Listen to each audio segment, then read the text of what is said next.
Colleagues, I'll ask for screens on, please.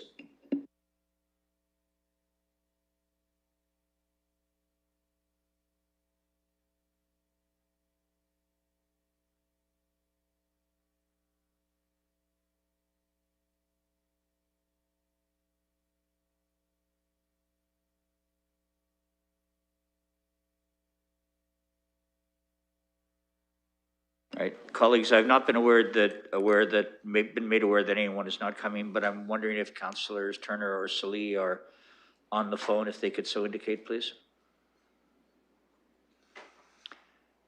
All right then.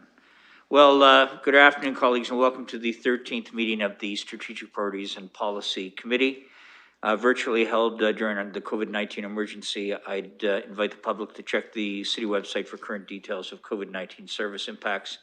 Meetings can be viewed via live streaming on YouTube and the city website. The City of London is committed to making every effort to provide alternate formats and communication supports for council standing or advisory committee meetings and information upon request. To make a request for any city service, please contact accessibility@london.ca or 519-661-2489 extension 2425. To make a request specific to this meeting, please contact sppc@london.ca. I'll look for any disclosures of pecuniary interest. I see none. Colleagues, I'm going to move away from the agenda in part because today is a special day. Actually, a few days ago was probably even more special as we recognize MP-elect Ariel Kayabaga. She was asked to speak to SPPC, delighted to do that. And if any colleagues have any comments they'd like to make afterwards, I'll certainly entertain that. But MP-elect Kayabaga, the floor is now yours, and congratulations. Thank you, Your Worship. I just wanted to ask before I start if I can get an extension past 5 minutes. Do you know what? I think in light of these circumstances here, that's absolutely appropriate. Go ahead, please. Thank you. Thank you, Your Worship.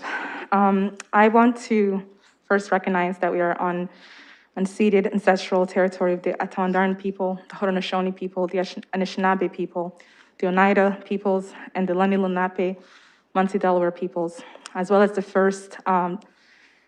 three First Nation communities neighboring the City of London, the Chippewas of the Thames First, the Oneida Nation, the Munsee Delaware Nation, and we recognize the longstanding treaty relationships between the Indigenous nations in Canada, recognizing the responsibility every level of government has to honor the nation-to-nation relationship and the individual role we play in honoring the treaties and our contributions to reconciliation.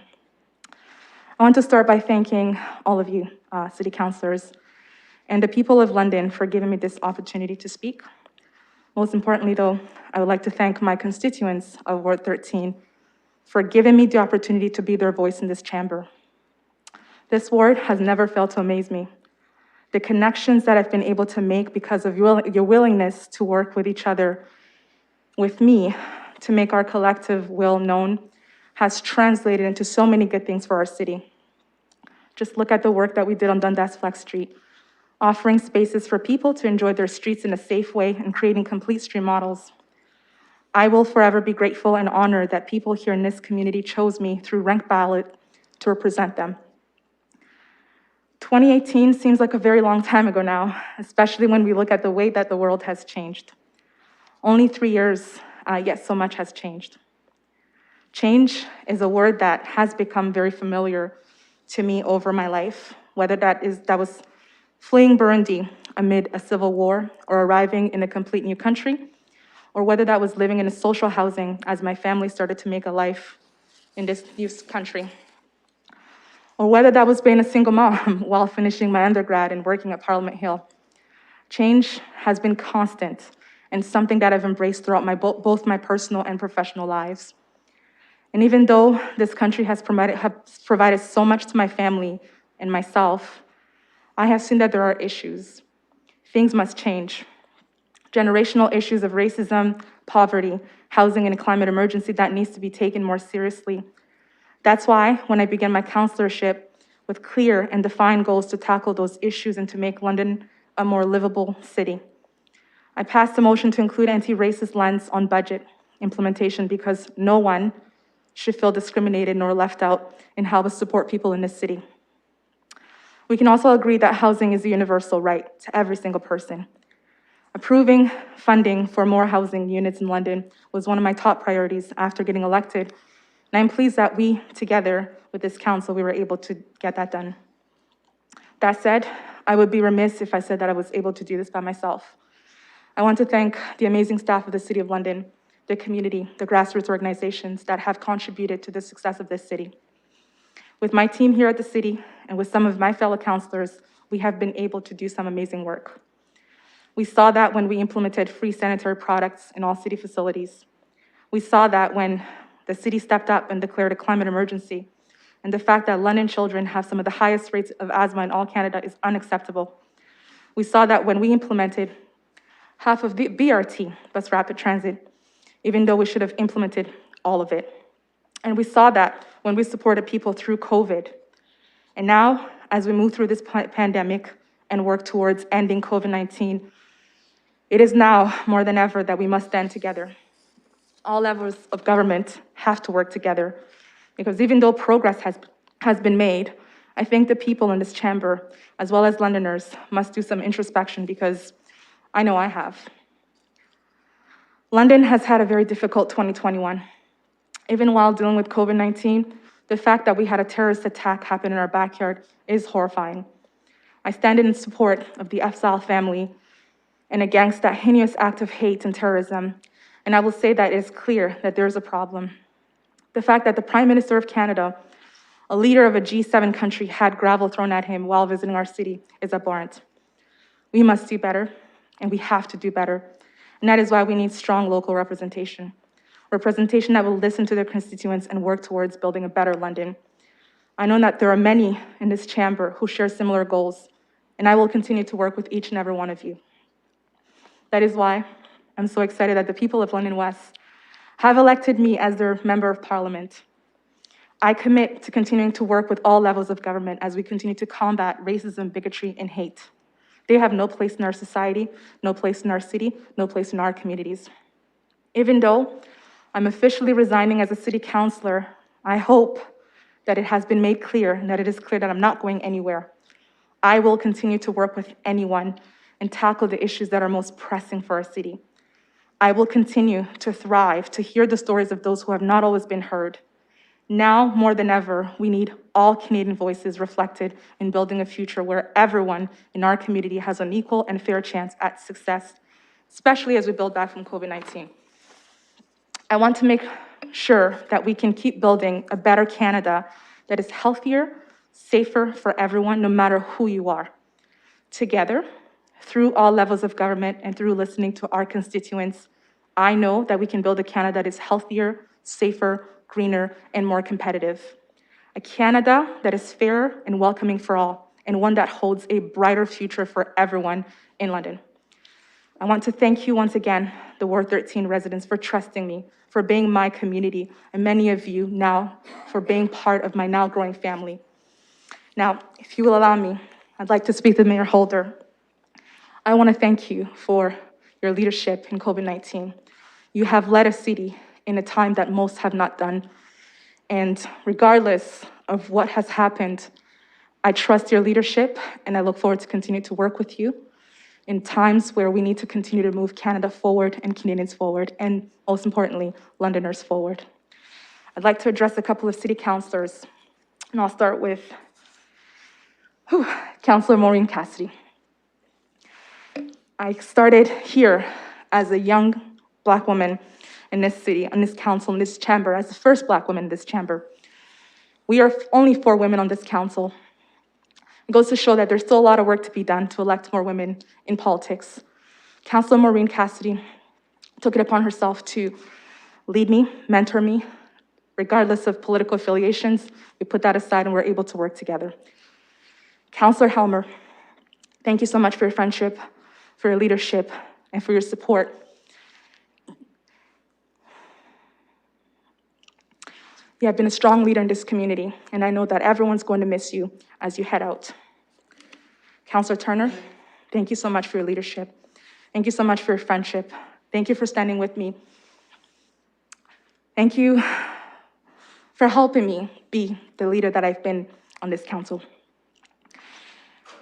Councilor Mohammed Salah, thank you, bro. Thank you for your friendship. Thank you for your leadership in this city.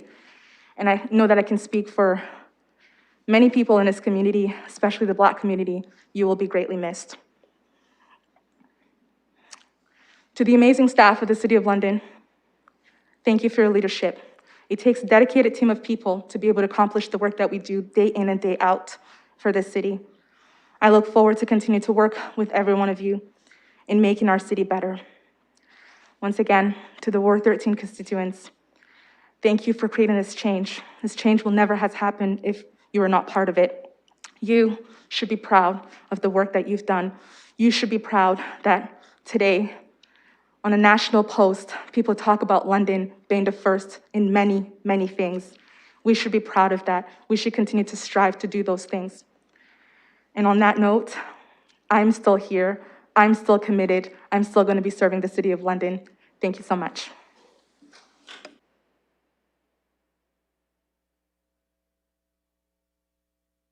Now, I know that some colleagues would like to make some comments, and if I could start, please, with Councillor Salih. Thank you very much, Mr. Mayor. And thank you, Councillor Kayabaga, for your many years of service to Londoners, even before you were on council. Sis, I just want to say publicly, I'm so proud of what you were able to accomplish and what you've done and the hopes and just the real reality that you've been able to put in the minds of young Black women, of young refugees. I'm proud of you, not just as your colleague, as your friend, but as just an everyday Londoner, as a Black Londoner, as a colleague who is also a refugee. To see you make it to the highest level of government in our country, knowing who you are, and knowing the integrity that you'll bring forward, and knowing that you will continue to go to bat for Londoners and continue to be one of the strongest voices the city has ever seen for those who are marginalized, for those who are forgotten, for those who've never thought that they belong. You've made your space, you've carved it, you've put in the work, and you've delivered continuously for Londoners. I also want to add that, I know this hasn't been an easy road for you. Your journey to council was a battle. Your journey during your term here on council was a battle. And your journey to get elected as a member of parliament has also been a battle. And I don't want Londoners to forget that. I know we can celebrate this moment and we all take very significant, we're very happy about this moment, but I think it's important to recognize that there was still a lot of things that shouldn't have happened, that wouldn't have existed if your skin color was different, if your name was different. And I think that real reality needs to be something that Londoners need to continue to recognize and reckon with, that this is not okay and this is not acceptable. But I'm proud that despite all of that, despite all the speed bumps, despite all the hurdles, you still persevered and you still pushed on and you did what many people thought you couldn't do. To those who doubted you, it's too bad. But the fact remains is that I'm proud of you and countless Londoners are proud of what you were able to achieve. So from the bottom of my heart, thank you. Wishing you all the best in your journeys in Ottawa. And I know you've broken one ceiling here in London and continue to break ceilings as you go. And I'm looking forward to what the future has in store for you. Take care, my friend. Thank you. I thought I saw Councillor Turner's hand up, but I don't see it now. But Councillor Turner, at your pleasure. Thank you, Worship. I can't say enough about Councillor Kayabaga.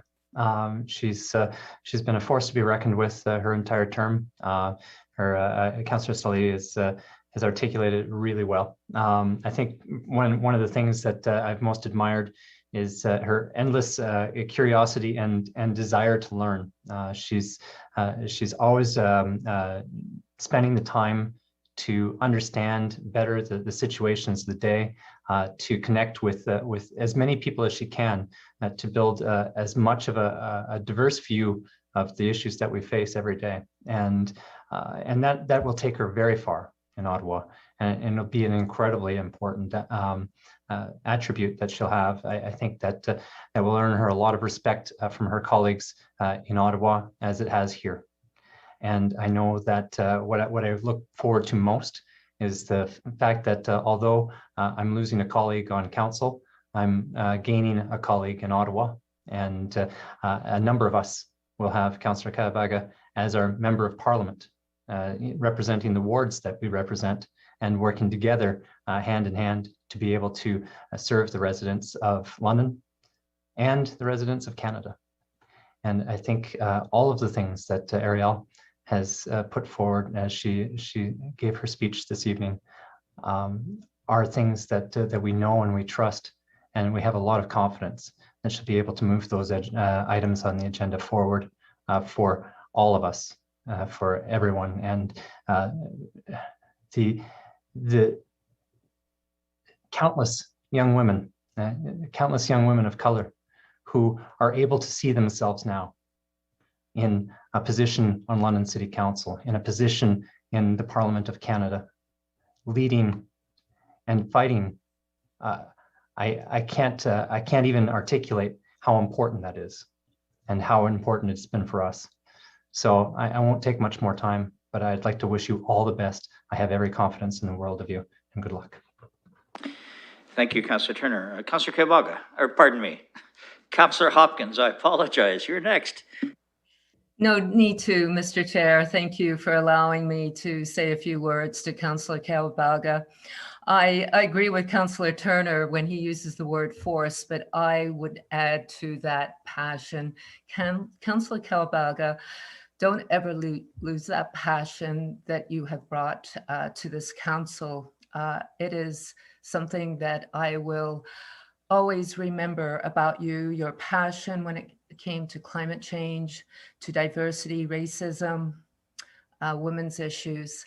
Those things I will miss, but I know you will take that, don't lose it as a member of parliament. And I look forward to working with you as one of 2 MPs in my ward as we move forward. But I just want to send you best wishes. I will miss you. Thank you. Do we have any other comments from colleagues? I see Councillor Cassidy.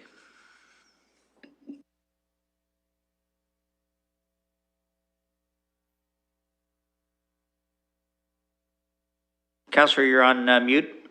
You probably said some really nice things, but you're going to have to say them again, please. I was just getting started. It's interesting, I said, Mr. Mayor, and nobody heard me yet. It's interesting to hear Councillor Khabaga describe me as a mentor, because I have learned so much, and it's why diverse voices are so necessary around a table like ours and in a chamber like ours, because we all have something to learn from each other. And these diverse voices bring so many different perspectives and lenses that we need to look through. And Councillor Khabaga brings so much experience, and we talk about lived experience. And Ariel lived, as she said tonight, in social housing, which I already knew, having gotten to know Ariel over these 3 years. But she lived in social housing, and so this council did appoint her at the beginning of the term to the London Middlesex Community Housing Board, recognizing the strength of that voice of lived experience. She has come to this country as a refugee, so she speaks on issues of that newcomers face. And she speaks from a depth and a well of wisdom and experience that directly contradict her fairly, relatively, compared to the rest of us on council, young age. She has a wisdom that none of us possess, because none of us have gone through those experiences that she has gone through. And Councillor Sully touched on the challenges that Ariel has faced during her time on council, and And I think it's important that the City of London recognize the challenges that someone like Ariel, and Ariel in particular, has been up against simply because of her gender, of her age, of her background, of the color of her skin. And she has faced those challenges the way she faces every challenge, with a fearless leadership that personally I am in awe of. She is brave beyond any description. And I only wish that someday I show a fraction of that kind of tenacity, perseverance, and courage that Ariel has shown. And I just want to say, I, like Councillor Turner, will miss you very much in this chamber. I will miss your voice, and I will miss your friendship on this council. But I know that London West and the City of London in particular, as a whole, will be so well served by you, and Canada is a better place for having your voice at the table at the highest level of government in this country. So congratulations on your election. I expected nothing less. I knew you were going to get it. And that's because I know how hard you have worked. And somebody said something on Twitter about Ariel after she was elected, and they said, underestimate this woman at your own peril. And no truer words have ever been spoken. Thank you. Thank you, Councillor Cassidy. I have Councillor Helmer. Thank you. A lot of really nice things have been said. I'm not going to repeat those. I'm really excited about the future. You know, I've really enjoyed working with you, Ariel. Obviously, I know you're going to do a great job advocating for Londoners and the residents out in London West, and fighting for the things that we need here in the city to really solve the challenges that we're facing. You know all these issues really well, and you're going to be a great voice for London in caucus, in the Liberal Party caucus, and in the House of Commons. And I'm really confident about the future and how far you're going to be able to push things, because I've seen how tough you are. And I think grit as a character trait is sometimes overlooked.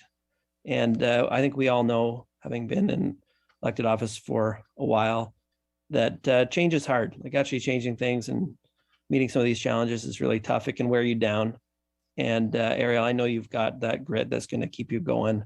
You got the fire and the energy to make change happen.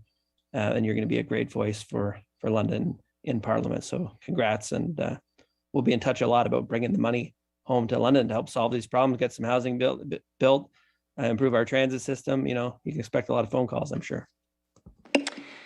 Thank you, Councillor Helmer. I have Councillor Pelosa. Thank you, Your Worship. And just so many nice words already said by colleagues, so not to try to repeat many of them, but to Councillor Kaya-Vega, it's been an honor serving with you and getting to sit next to you. I hope you find the same support network in your next leg of your journey that can be friendly, build you up, be allies, and just as importantly, help provide snacks and friendship. It is a lonely journey at times, and as the women are in short supply in many levels of government, thank you for pushing the boundaries, taking your space, and proving that women have a valuable voice at these spaces, that moms with kids at home, there's a space for us too, and just sometimes it's a little bit harder in our journeys. I wish you all the success in future endeavors, and we look forward to welcoming you back to London as an MP for funding announcements and everything else, and all the best to your family and Noah as you take on this exciting new opportunity. Thank you, Councillor Pelosa. Deputy Mayor Morgan. Yes, thank you. To MP-elect Kaya-Vega, we had the opportunity to work on a few things together during this term, and I greatly enjoyed that time together. And you know me to be a very, very practical, straightforward guy who likes to get things done, and I know you like to get things done too. So I'm going to pick up where Councillor Helmer left off, and that is, I'm pretty excited about the future too, because having served on the board of the FCM for some time now, I know it is very important for those who have been local government, municipal elected officials.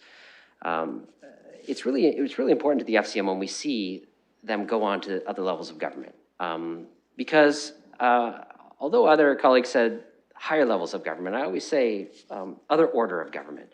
We all have our roles to play, and it is excellent. It is very excellent when someone moves from one to the other and they can bring all of those experiences and all that knowledge to that other level of government. And I got to tell you, I'm pretty excited because there are lots of your colleagues at the MP level who have municipal experience, and you join them, and you're going to be a very important voice for municipalities across the country, not just our municipality of London, but across the country, because as you know, we've got lots of challenges at the municipal level. It feels like I'm lobbying you now because this is my first opportunity to do so. And having those strong voices at the federal level is really important because we've got a lot of problems to solve, and we know, and you know, that the local government is on the ground and can do so much when we have a strong partner in Ottawa. And on the lobbying front, you know, because you've been part of the FCM too, that we will see you in November. Councillor Cassidy and I will be meeting with MPs on behalf of the FCM and talking about the new government and where it's going and the direction and all those great things that were talked about in the different platforms of the different parties, and seeing how we can move things forward as both a federal government and a municipal government. So I will say, I certainly don't see this as goodbye at all. I see this as us shifting the relationship that we have and continuing to work on really important issues for the City of London and all municipalities together. And I will greatly enjoy our engagements and our dialogue, not just because you're my local MP, but also because you are going to be a very important voice for municipalities across this country. And I greatly enjoy my work at the FCM and look forward to what we can accomplish together as a federal and municipal governments across the country. Thank you. Thank you, Deputy Mayor. I see no other speak. Oh, I do have Councillor Lewis. Thank you, Your Worship. And through you to colleagues and to MP-elect Kayabaga, I want to share the message that I shared with her on election night. And that was, you know, first of all, congratulations, of course, and that we have battled on some issues and disagreed, and we have found common ground on other issues and helped move them forward. And you're moving into a minority parliament now where I'm sure you will encounter more of that in working with MPs from other parties, as well as disagreeing with some MPs from other parties. But I know that you are going to keep London first and foremost, both in the direction you take as well as in your heart. And I look forward to continuing to work with you in this new capacity. And I also look forward to add to the lobbying, you helping deliver some funding to help us get some of the things done on the issues that you have championed on council and in particular housing. I know that passion is one that you will carry forward with you in Ottawa. So I want to wish you and Noah and your family all the best moving forward. And I look forward to seeing you in this new role and through FCM and other means. Thank you, Councillor Lewis. I have no other speakers on the list, but I am going to reserve the right to say a few words if I can to MP-elect Kayabaga. And I have actually a bit of a unique perch from which to speak because I represented the federal riding of London West over 2 terms.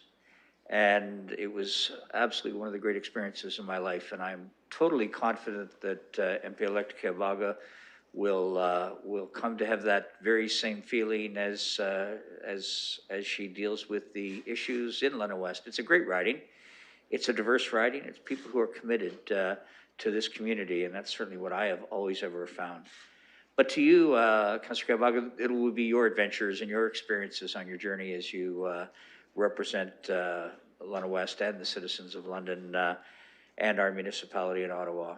And you know, you come from a unique perch too, because with all the background that colleagues have talked about with respect to you, I don't need to add more to that. But what I will say from our standpoint is you understand our municipality. And that's the key that I think from the standpoint of municipal issues that I will appreciate as well. To come from municipal government to a federal position, a seat in the House of Commons, is rare. So you have broken many stereotypes, and also you will create many opportunities, I think, for our city. But because you understand how municipal council works, when we come to you and Councillor Helmer and Deputy Mayor Morgan already have their hand out. Well, I'm not going to do that. I am going to say that over the fullness of time, we will have these discussions. And you know what? You will act in the best interests of Londoners, as you always have. And you do that with tenacity, you do that with commitment, and you do that with heart. And I truly salute you for this accomplishment. On behalf of all of London City Council, I want to wish you sincere success. Enjoy the journey, because it will certainly be like nothing you've ever had. And I can say that from personal experience. And I sincerely, sincerely wish you well. And as much as I gave you an additional few minutes, I'll give you like a little 60-second wrap up after all these people have said these. Oh, sorry. Councillor Van Holst, you're not supposed to interrupt the mayor and talk after him, but I will let you add in there for a moment, and then we'll give Councillor Kayabaga a chance to have just a moment in response as we wish her every success. Councillor Van Holst, please. Thank you, Your Worship, and I'll be very brief. I had the opportunity to extend some congratulations at our last meeting. And if there's anybody who knows that what Councillor Kayabaga accomplished in the last weeks was difficult, it's me, because she succeeded where I was not able to. And I want to extend my thanks for Councillor Kayabaga for your sincerity in wanting things to be better. So thank you. Thank you, Councillor Van Holst. Councillor Kayabaga, I think the floor is back to you for just a moment. This was not rehearsed, but if you want to take a few moments and retort on any of those comments that have been said of you, but they're also nice. So by all means, please. Thank you. I didn't plan this part, but thank you. Thank you to all of you, my colleagues, for your kind words. I think a lot of things I've said earlier, one of the biggest things for me is I continue to grow and to learn. And I think I've just learned a lot of things about myself today. And I'm very grateful that I've had people who not only were supportive, but also sort of captured my heart. I don't think we've been in COVID-19, and lots of us have had to work online, and we haven't had a lot of connections in the last 2 years, and yet we have been able to still understand each other and understand the priorities that we all have for the City of London. And I'm very grateful for lots of things that you guys have mentioned. I'm grateful for having had the opportunity to be here, and I have grown, and I'm thankful for this opportunity to continue to grow and to continue to love the City of London and the people of London. And I definitely will miss those snacks, Councillor Pelosa. Thank you for the snacks. And I will miss all of you, but I know that, we'll continue to work together. I'll miss this chamber. I will miss this chamber. And I also just want to add, lastly, that we talk a lot about breaking ceilings, and we often leave out the part where the glass cuts. I hope, moving forward, that the ceiling has been broken and that many young women, single moms, students, refugees, Black, Indigenous, people of color in this community can feel welcome in this space, and the glass won't have to cut, because some of us have sustained that for them. It's not ideal, but it is the way the system is built, and I'm committed to continue to change that. And but I won't be able to do it alone, so I'm very thankful for the support that all of you are providing to be able to continue to be successful in providing a great support to the City of London. Thank you, Mayor Holder, for allowing me to speak one last time in this chamber. And I just also want to thank our staff members on the third floor, the amazing people who have supported me. Liradonna, Lamise, Amanda, Ashley, Kevin, everyone on the fourth floor, the ones who have come and gone. I love you all so much. I would not have been able to do the work without you guys. And I hope that you're proud of the work that you do to support the City of London and to support these councillors and amazing people who serve this community. They are the backbone of what we do, and I just want to express thanks to them and much, much love to them, because they're amazing, and I know that they're going to continue to be amazing. And Lamise Kablawi as well, who will also be continuing to support me as I move on. Thank you. Thank you. I think it's fair to say, MP-elect Keabaga, you didn't just break the glass ceiling, you shattered it into bits.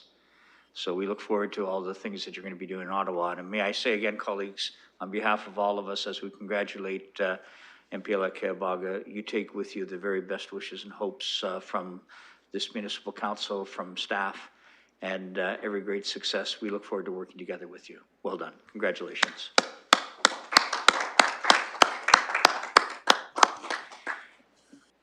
Colleagues, thank you. It was important for all of us that Councillor Keabaga have the opportunity to speak to committee, and I'm just honored that she did so. Colleagues, we have one item on the consent agenda, which is the appointment of Councillor Pelosa to the Brescia University College Housing and Gender-Based Violence Project 2021. And I would look for a motion to receive this report with the appointment. Councillor Lewis, seconded by Councillor Van Holst. Thank you. Comments or questions? Seeing none, let's call the vote. Oh, sorry. Councillor Pelosa, I apologize. Sorry, I was just, thank you to colleagues for this opportunity and support. As you know, this panel presented before us recently, and this will be a continuation of the project, recognizing we still have a key priority of creating a safe London for women and girls, and recognizing that COVID has not affected everyone equally. So I look forward to continuing this work and bring a report back to council to consider. Thank you for that. Any other comments, colleagues? Sorry that I missed Councillor Pelosa. Councillor Cassidy. Yeah, thank you. And in the spirit of thanking everybody tonight, I do want to thank Councillor Pelosa for taking this on. This is extremely important work, and gender-based violence has only worsened during COVID-19. It is one of the priority areas that's been identified by the Board of Health because we know how bad the problem is. So it's important work. It needs to be done, and I'm really proud of Councillor Pelosa for stepping up and taking this on. Thank you. Thank you. I'm certainly feeling a lot of love in the room tonight, via Zoom or otherwise. Any other comments? Seeing none, let's call the question.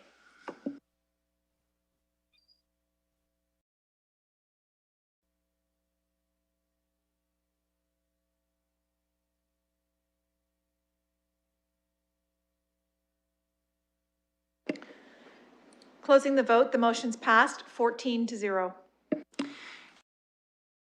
And congratulations and thank you, Councillor Pelosa.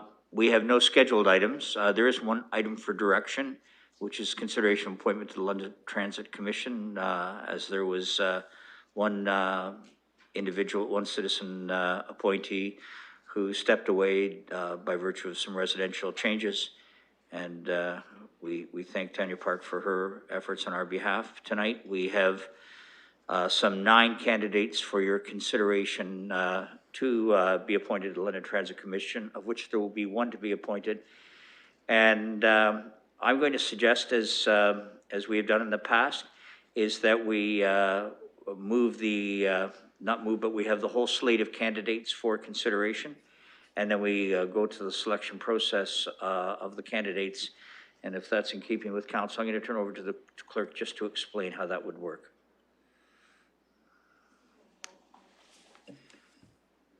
I'll get to you in a moment, Councillor Van Holst, if I could, please. Thank you. Thank you. Through the chair, as per the selection process that's been approved by council, we do have a selection slate ready for council or for the committee's consideration with all of the names that are included on the agenda. These are all have been confirmed to have their names stand, and some of the applications have been updated since last you would have seen them. So when the vote is called, each member will have an opportunity to select 1 name. And I wonder if you could just explain either the process of elimination for this purpose, or how we get to the ultimate appointment candidate, if you would, clerk. Thank you. Through the chair, the selection process is set up to be an absolute majority, so it will require a minimum of 50% plus 1 to be declared the winner. And After the first vote, if there is not a majority or an absolute majority for one person, the individual with the lowest number of votes will drop off and we will vote again. And if there are more than one candidate that has the same number of least votes, they will both drop off, et cetera. Thank you. You may wish to ask questions, but I'm at the pleasure of the committee, but I see that Councillor Van Holst has a question. Yes, Your Worship. I guess the process might be fine, although we could have a situation where one person has 3 votes and everyone else with 1 vote drops off. I wonder if there's a possibility for us to do a short list first. And for instance, sometimes we pick multiple candidates. And if we were to say, choose our top 3 or 4 and do that vote first, and then we would be able to narrow that down where I think that might be another approach that I would be perhaps a little more comfortable with, but I just for the benefit of colleagues, we've certainly some time ago, if my memory is correct, did it that way. But I think that as we have done council appointments most recently, they have been on the basis of candidates in good faith put their name forward, and rather than having I don't know what a short list would necessarily look like. This could well be a short list, but I'm at the pleasure of council as to how they want to do that. I see Councillor Lewis. Let me recognize you. Thank you, Your Worship, and through you, I just want to follow up on what you were alluding to. Through the governance working group and then through the approval of SPPC and ultimately council, we changed how we vote on appointments. We do not select 3 or 4 choices any longer. Each member selects 1 person, and it is a runoff ballot. So with respect to Councillor Van Holst's suggestion, we don't select 3 or 4. We select 1. That's the policy that we have adopted, and I would not move away from that policy in this selection process. Thank you. Any other comments that colleagues would like to add? I'm proposing that we carry on with our past practice where we each have where we each have 1 vote, and we see where that process takes us. Councillor Van Holst, you had your hand up. It's down now. Thank you. If we're comfortable with that, I'm advised by the clerk that I do not need a motion for that purpose as to the approach, unless there is an absolute preference to do it a different way. So, as per the clerk, what will happen is that all of these names are on the nomination slate, and we will remove any certain number until such time as we get to one individual who has 50% plus 1 of the votes. So, unless there are comments to the contrary, I see Councillor Pelosa. Do you have your hand up, please? Okay, I see a little hand above your head, and I wasn't sure. You know, you don't have to look up. I see it on the screen.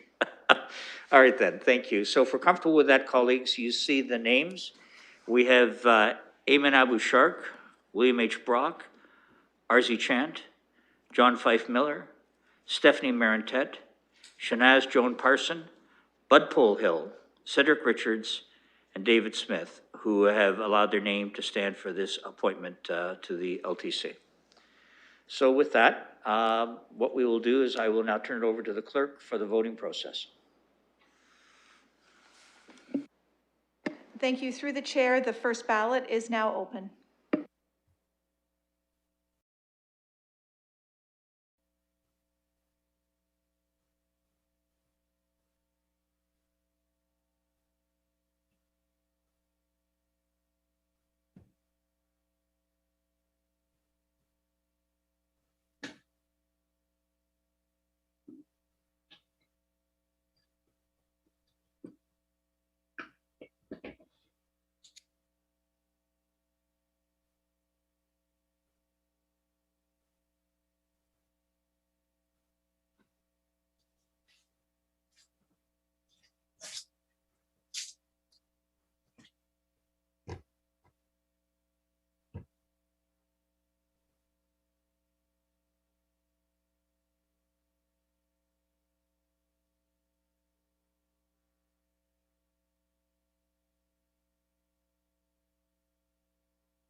through the chair, this will take us a moment, but there is not a candidate with a 50% plus one majority, so we will have another ballot momentarily. And I will announce the candidates that will drop off the ballot. No, excuse me. I will announce the candidates that will be on the next ballot.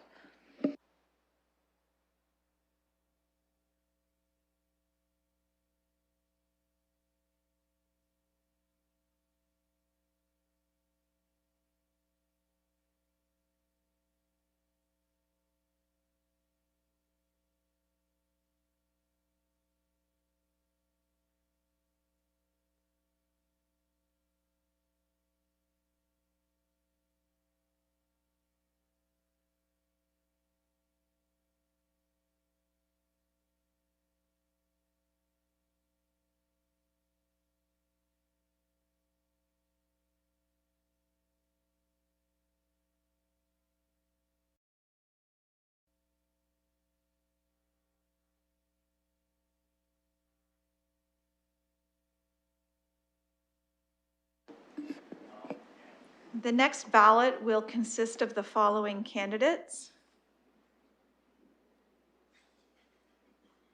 Ayman Abu Shark, Stephanie Marentet, Shanaz Joan Parson, Bud Polhill, and Cedric Richards.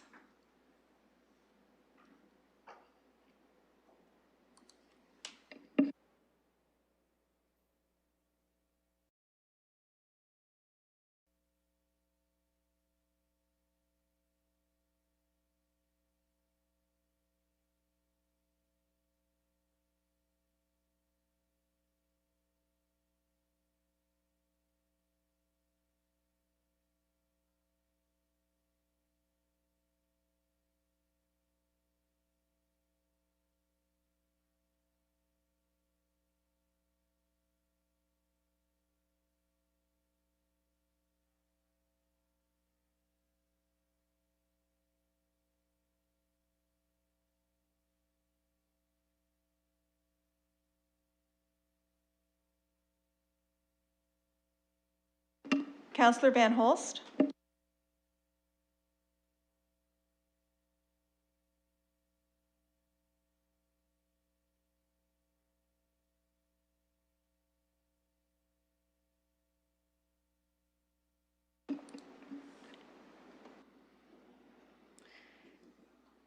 So we will proceed to one more, another ballot, and the ballot will consist of Ayman Abu Shark, Stephanie Marentet, Shanaz Joan Parson, and Cedric Richards.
There will be another ballot opened up, and it will have two names, and those will be Stephanie Marentet and Cedric Richards.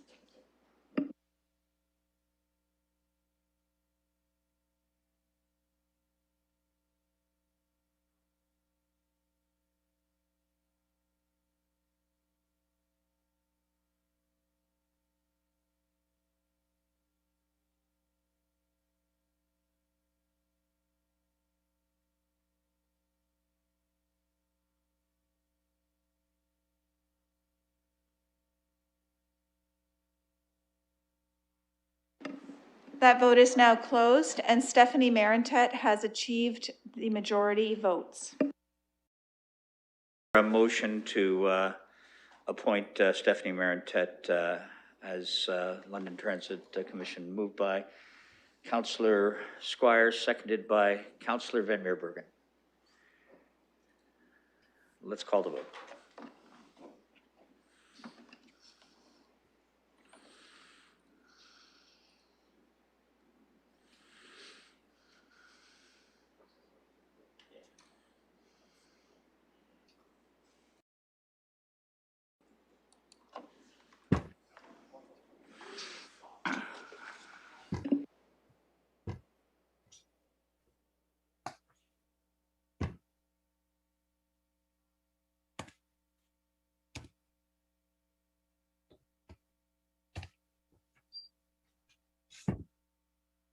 Closing the vote, the motion's passed 12-2.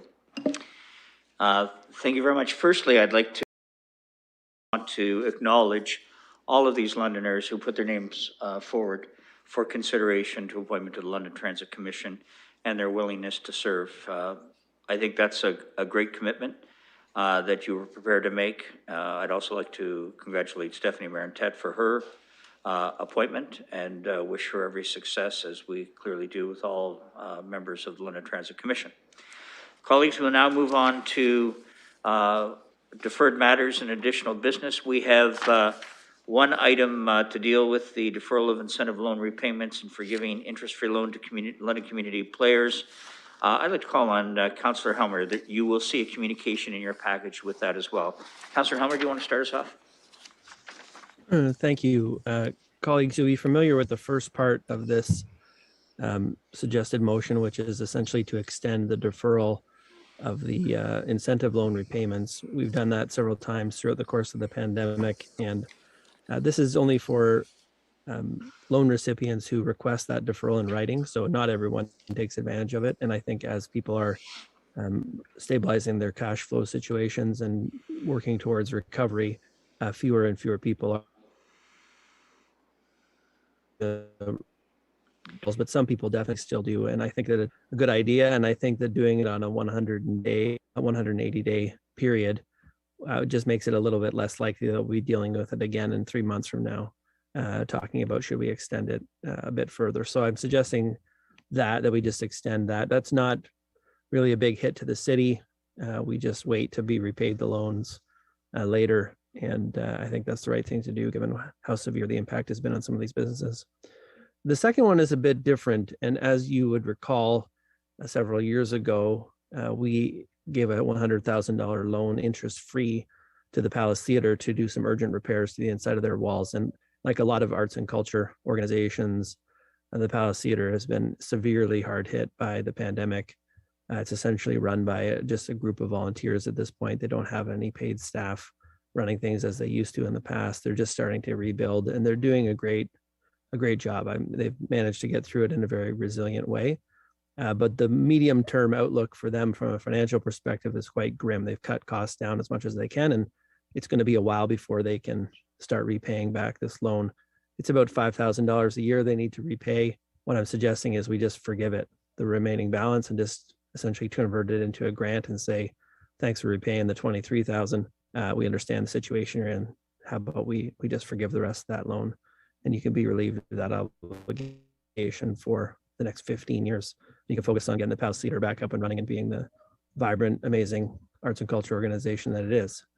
They're very excited. I just talked to them because they were just launching Fringe Binge last week. I mentioned that I'd be bringing this up at SPBC. I hope colleagues will support it. I know it's not an insignificant amount of money, but it would go a really long way for helping them in terms. So I see this is moved by Councillor Helmer. Is there a seconder? I see Councillor Van Holst seconding. Comments or questions? I see Councillor Pelosa, please. Thank you, Your Worship. And thank you to Councillor Helmer for bringing this forward before those deadlines expired and people were scrambling and concerned about their operations. As budget chair, just wanted to get confirmation from Ms. Barbone about how many community improvement plan loans are out there And what is the average amount that it is for? And just to confirm that those who can are currently paying this back. Ms. Barbone, can you respond? Yes, thank you through the chair. So currently we have approximately 114 loans that are currently outstanding. So those are over a number of years in terms of trying to, 146 loans. I misread the number. 146 loans with a total of $4.5 million. So those will be a combination of upgrades to the building code loans as well as facade improvement loans. So they range in value. The highest loan is $200,000, which is now eligible under the one program. But the majority, the average is around $30,000 across all of those 146 loans of the average that's outstanding. And they're typically 10-year terms that they do those repayments from the loans. So as they're repaid, they go into the CIP reserve fund. So we don't foresee any challenges with a longer deferral in terms of the commitments out of the CIP loan reserve fund at this time. Councilor Pelosi? Thank you for those answers, and knowing that the community improvement plan, when people make payments, it goes back into the reserve fund. So it's not going to affect other areas of the business. It really is to help those people who are using these loans to do the work they need to do in our community to be able to have a little bit of breathing room. So thank you for that and the clarification. In regards to Part B, it is a higher number, absolutely, and a group that does great work in our community. And certainly having a arts background myself and nonprofit background, absolutely, times get tough. Could you just, through you, Mr. Mayor, through to the Ms. Barbone, of just, was there a reason that this wasn't a grant in the first place to this organization? Can you take us back that far, Ms. Barbone? Yes, certainly, through the chair. So this loan was actually granted in starting 2015.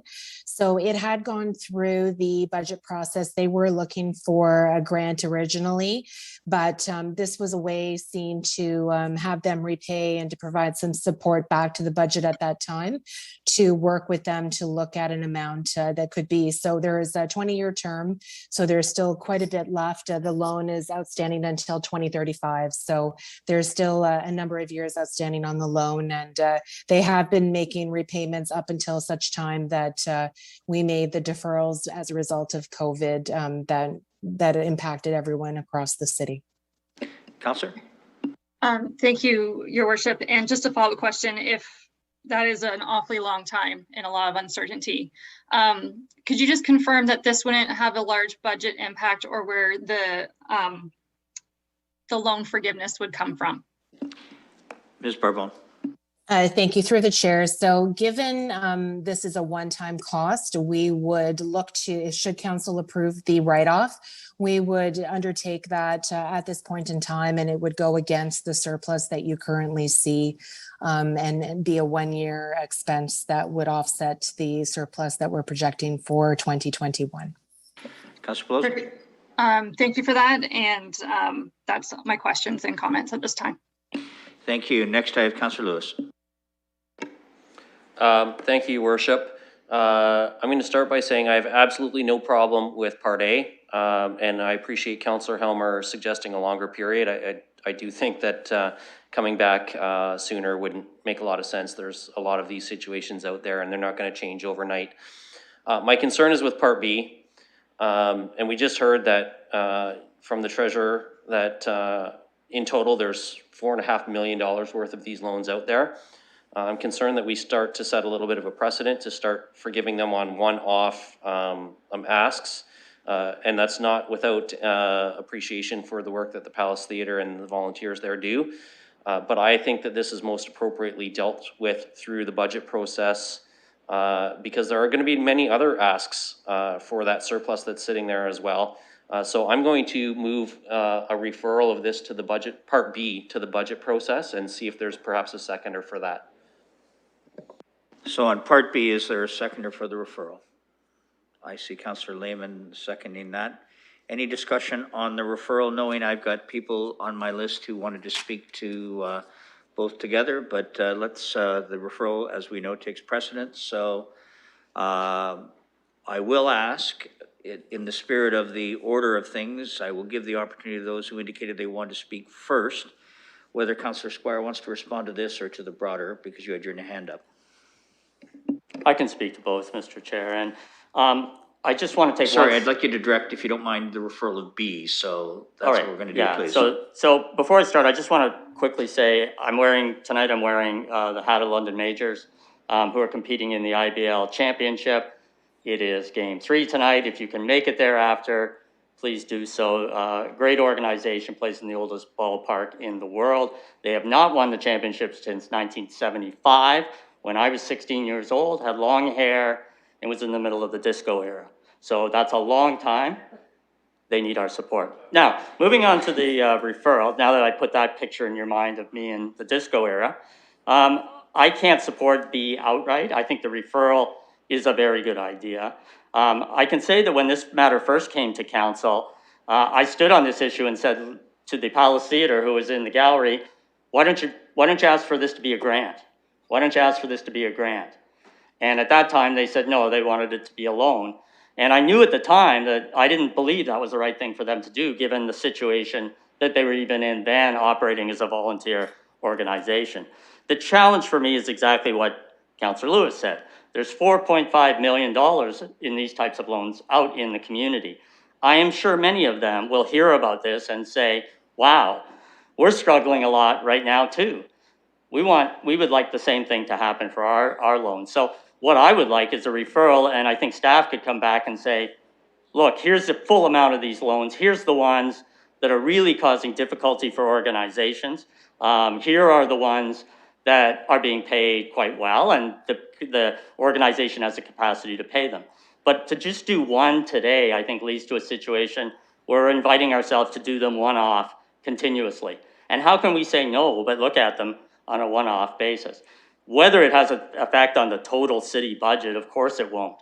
But it's a matter of principle in terms of dealing with every person who has a loan with us in the same way and with the same level of fairness. So I'm going to support the referral. If the referral fails, I will vote against Part B. All right, so we're still talking to the referral. What I had Councillor Van Holst on the original discussion. Do you wish to speak specifically to the referral, Councillor Van Holst? Perhaps I will, Your Worship, and Councillor Squire. Well, I guess I also remember the disco area, and I appreciate you, Councillor Squire, for staying alive. However, when I talk about this issue, I want us to remember that the budget situation where this came up, there was no appetite for providing a grant or assistance of any type. And the loan was really a way to keep the organization alive, because they had not only a number of challenges, but there was a bit of a disaster in terms of water damage to parts of the building that really made it a heritage building. So this was a way to shore up a heritage building and come to the rescue of a group that might otherwise not have made it. And although at the time, as Councillor Squire suggested, the grant would have been the best idea, it really didn't look like that was a possibility, and that we might lose not only this organization but the building if they weren't able to make the kind of repairs, because they were going to keep it as it was for this particular use at the theater.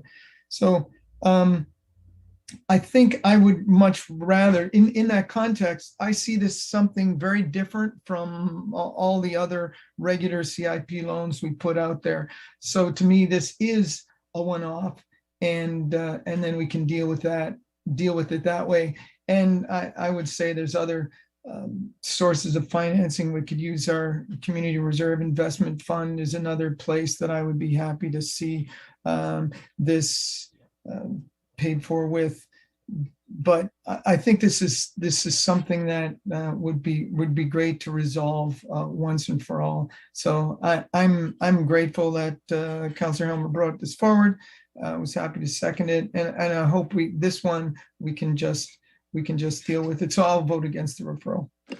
All right, on the referral, I now have Deputy Mayor Morgan. Yes, I want to start with a question to the treasurer. You had indicated that that you would use the surplus balance. I assume that means you're basically covering where the loan would be paid back into. Could you articulate where this loan was being paid back into, so I understand, what we're actually doing with the surplus? Ms. Barbone? Thank you, through the chair. So typically, and we do this with all of our accounts receivable, is on an annual basis. We need to take a look at any balances that at some point, if they've been outstanding and not been repaid, you would look to write off those balances. There are some that council does, given they're over a certain threshold. And when those write-offs are done, they typically go to our write-off account, which is an operating account that would then form our broad, and we have a budget where we allocate through the write-offs annually. So essentially it would flow through the operating surplus or deficit that we have. This loan was given out of the operating budget contingency as the source, which essentially is the net of all the either surplus or deficit of a year. So we would simply, to do the write-off, it would be an accounting adjustment, and that write-off would show in our operating accounts for the year. Deputy Mayor? Okay, so thank you for that. I'm going to make some comments on this, and I'm going to just cover off both pieces so that I don't have to debate again. Actually, do me a favor. I really would like you to just speak on the referral. To the referral, please. Okay. Unless you feel you can't get to B, but without discussing A. But I hope you can. I'm not going to discuss A. So I'll stick on B. I remember when this came before council, because I was on the council at the time, and I remember the debate. And I know Councillor Helmer will know that I was an advocate for the loan approach, because I thought that was a responsible way to go, and we could help out. We weren't, if we were setting a precedent, certainly low interest loans is something that I was comfortable doing. I've come around on this over the years as we've evolved the community grants program, and as we've had to deal with situations like at RBC where there has become a need through COVID to support organizations of all sizes in different innovative ways. Because of the challenges they're faced. And so I'm actually not as uncomfortable with the concept behind B of forgiving the loan.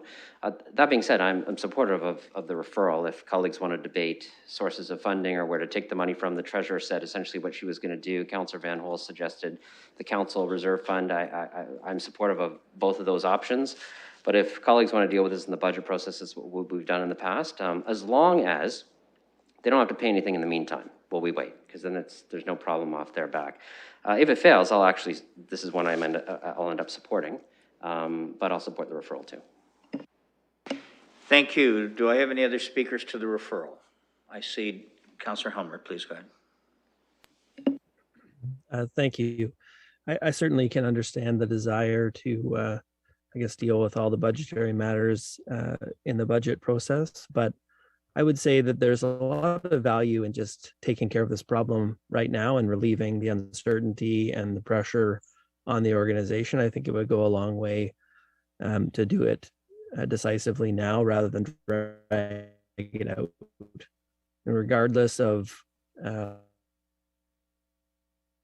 won't be any loans repaid between now and then.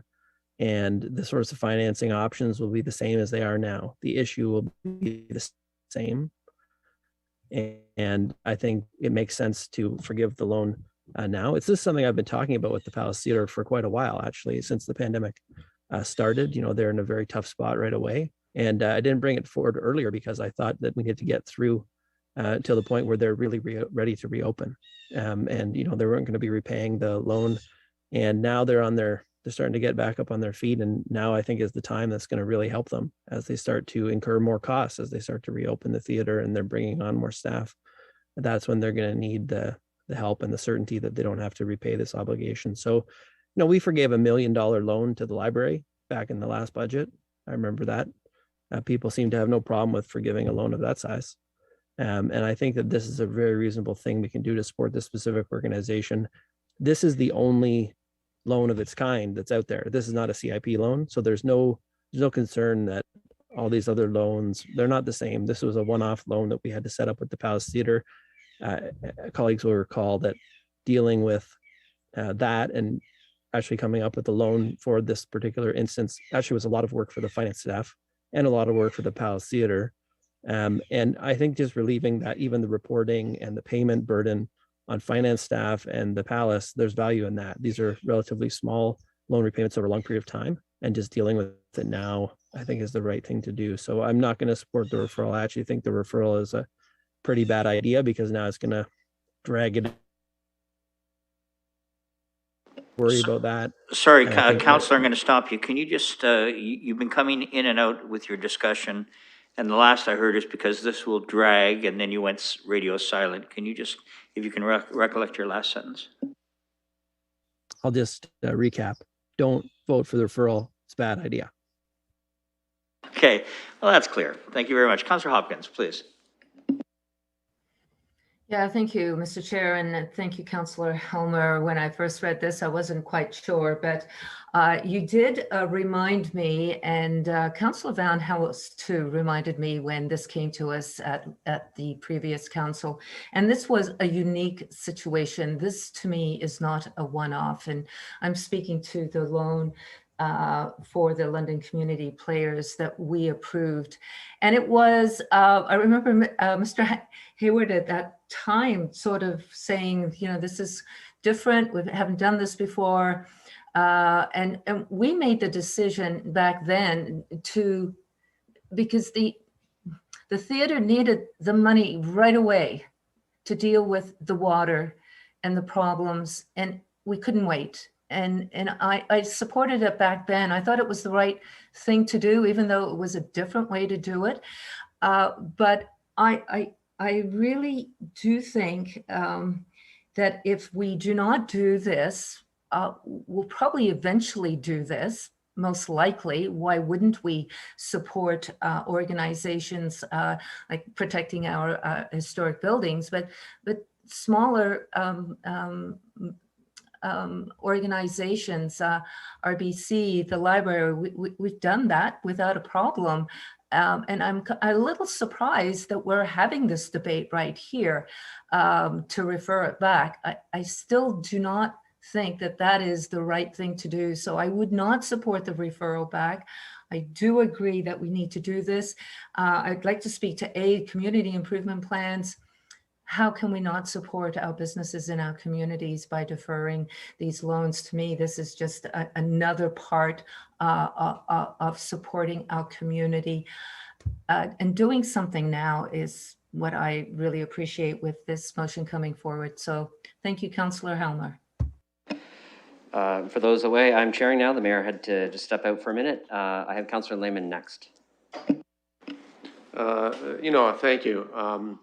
Chair, I think we all agree that this organization has suffered greatly in this pandemic, and I value this organization, and for sure would want to see it continue. I understand they will be under extreme hardship from a cash flow standpoint from the last 18 months for sure, as the arts community has had more than its share of financial hardship during lockdowns, et cetera. I am concerned, though, with the issue of fairness. As mentioned, there's a large amount of other loans outstanding, and I'm concerned about opening the door to one-off requests where we might not be so supportive, but they would say, but you did it for this organization, why not us? That's why I seconded the motion, because I think in the context of a budget discussion, where we would hear from others as well, and maybe have that opportunity to develop a plan of either, year-long or 2 years deferral of payments, or maybe forgiveness of the loan at the end of the day. I think it could be done in a better context. So I think a referral at this time is good. I understand, there's a few more months that of cash flow payments that would be due like $450 or something like that, if you do the math on 5,000 a year. Yeah, so I think the proper way to go here is a referral, but by all means, I think we need to support this organization at the end of the day. I have the mayor next. Thanks very much, colleagues. Talking to the referral, I want to come back to what it says. It says that Part B referred to the multi-year budget process. I, like all members of council, have been exceptionally supportive of arts and culture organizations over certainly my 3 years in council. And the Palace Theatre is one of those that is an London community players, at the Palace are absolutely a worthy organization. I'm going to support the referral, though, because of the concern I have that we will have asks that take us outside of the multi-year budget process. Sometimes that happens, I know. And I am moved by the comment about relieving uncertainty for this organization. But I actually believe that many organizations would like to have that relief as well. And it may well be that we find an opportunity to support the London community players as well as others through the process. I just don't want to take it outside the multi-year budget process. I think we've got that for a reason, and I want to respect that process. And we may end up coming to the same place, by the way, but I would rather it be considered as part of the multi-year budget rather than one-offs, because one-offs start to become challenging for all the organizations. I think we heard we have in CIP loans some 146 CIP loans. This may be somewhat different, but the principle is the same. And while $78,000 in and by itself is not a significant number per se, $4.5 million is. We heard that from the treasurer. But I just like this to be reviewed in the overall perspective of the multi-year budget process.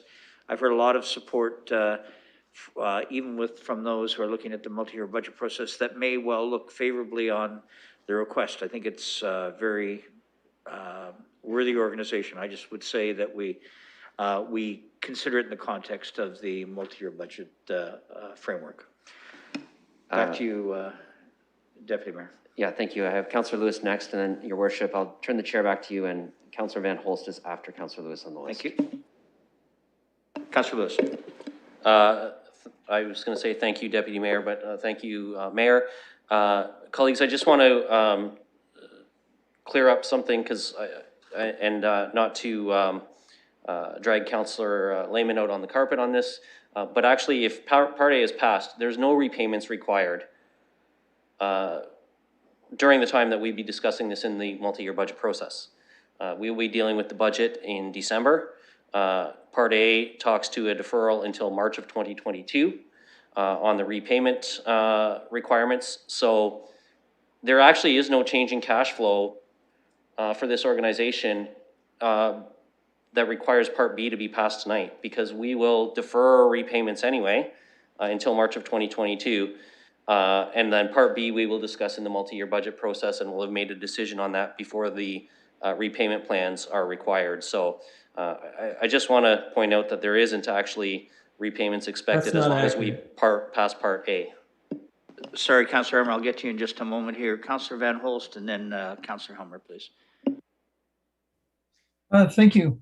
So again, I hesitate to put this as part of the regular budget, because the problem arose because it was part of the regular budget, when in fact it was quite an extraordinary situation that was different than any other thing. I would also point out that this is different because this motion was brought forward by a councillor. This wasn't. This isn't a request of every group and asking for something different. So I want to respect that as something different as well. The councillor of the ward has brought this forward as a solution, and that makes it a little different from any other group that might just lobby council. So those are my two comments, and I think Councillor Helmer is hoping to make another. So those are mine. I think Mr. he is Mayor. too. Councillor Helmer, go ahead, please. Unfortunately, through the mayor, what Councillor Lewis said is not right. So I think maybe I was not clear when I was speaking earlier, or maybe people were not listening to what I was saying, but the incentive loan repayments are totally different than this one loan to the Palace Theatre. It's not in a category with a bunch of other loans. It's in a category by itself. We made a special loan, interest-free, to the Palace to help them fix their walls. It has nothing to do with any of these other loans, other than the fact that they're both in the same letter. In the past, when we've authorized the deferral of repayments, we've had to do something separate about this one. And if this referral were to pass, for example, their loans would be due, and I would have to bring up another motion to say, hold on, also this one, we need to defer it as well, so that they don't get hit with the cash flow problem now. So they're not incentive loan repayments. If anyone believes that that's the case, I just want to make sure that's crystal clear. It's not, it's repayments on this one specific loan. I appreciate that. Let me just go back to to Ms. Barbone, just to make sure that the understanding of that is correct and clear, just so there's no misunderstanding. Ms. Barbone, if you would. Yes, certainly, through the chair. Councillor Helmer is absolutely correct. This loan was issued separate and apart through a decision made through the budget process. The CIP loans is a clear ongoing program that has very clear guidelines issued and has very specific terms. They are in the category that is considered under the Part A of the motion.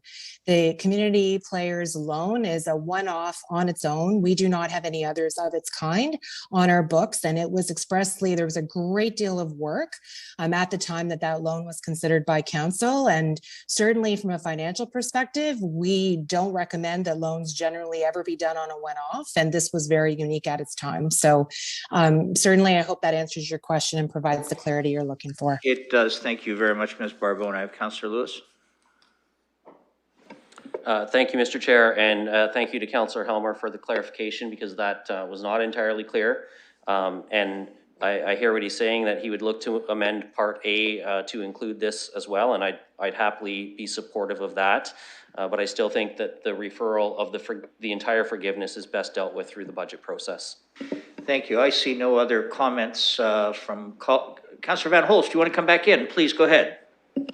I do. Thank you, Your Worship. And I think we should give a thank you to staff, because at the time that this interest-free loan was requested, we had no mechanism at the city to do that. And it took some quick footwork from our finance department to actually make this a possibility. So that's how special this was, and how much both council and staff were working together to save this organization and the heritage aspects of the building. So once again, it really is something different. It's something outside of everything else we had done to that point. And I think this would be a great resolution that would, if we finish it now, wouldn't interfere with the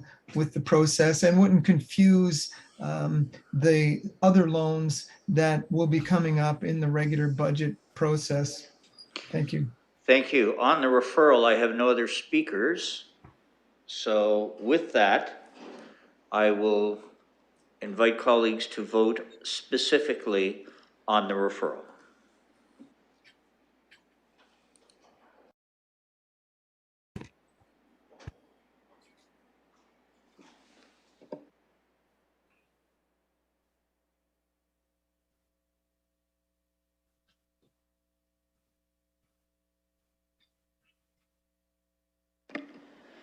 Closing the vote, the motion is lost on a tie vote.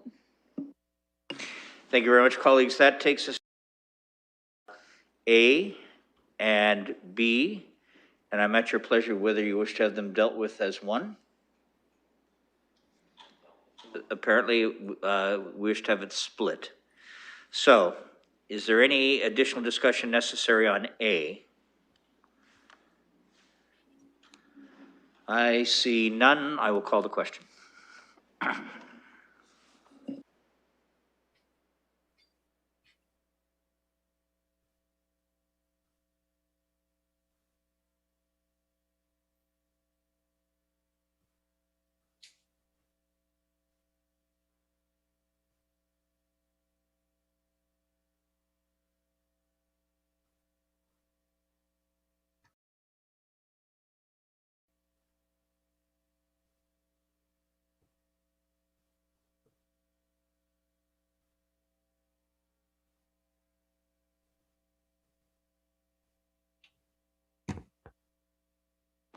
Closing the vote, the motion's passed, 14-0.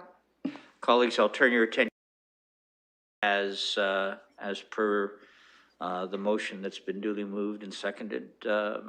Is there any need for any other additional comments, questions? I see Councillor Lehman. Thank you, and maybe this is best through you, Chair, to the clerk. If this motion is defeated, would it have an impact on this funding question coming up again at budget? Like, would we be allowed to relook at funding this during the budget process? I wonder rather than the clerk whether I would bring that forward to Ms. Barbone.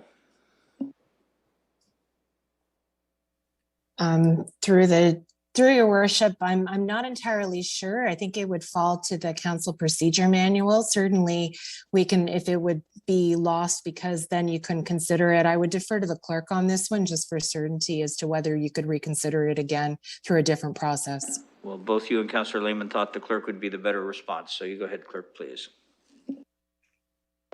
Thank you. Through the chair, you are sitting at committee, so this will not be a decided matter of council.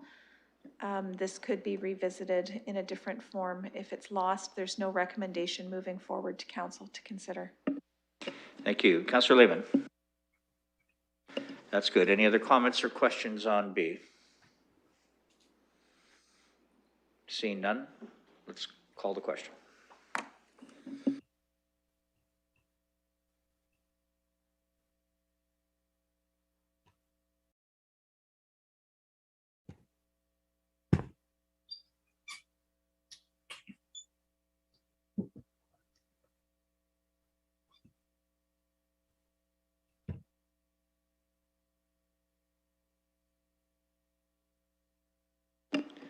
Closing the vote, the motion's passed, 8-6.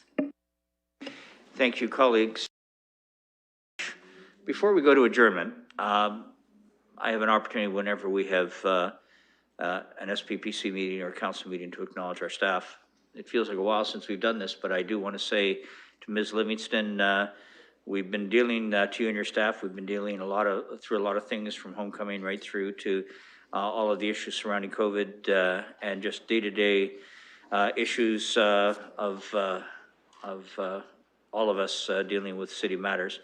Please take the appreciation of council. You heard that expressed by MP-elect Kayabaga in her opening comments, and she was quite correct. The difference that you make and you and your staff make in terms of the work that we do is very significant and truly, truly matters. So sincere thanks to all of you. And with that, I'll look for a motion to adjourn. I see Councillor Van Riebergen and very excitedly and quickly Councillor Hopkins. So with that, let's do a hand vote. All those in favor, screens on, please. That motion's carried. Colleagues, meeting is adjourned. Thank you.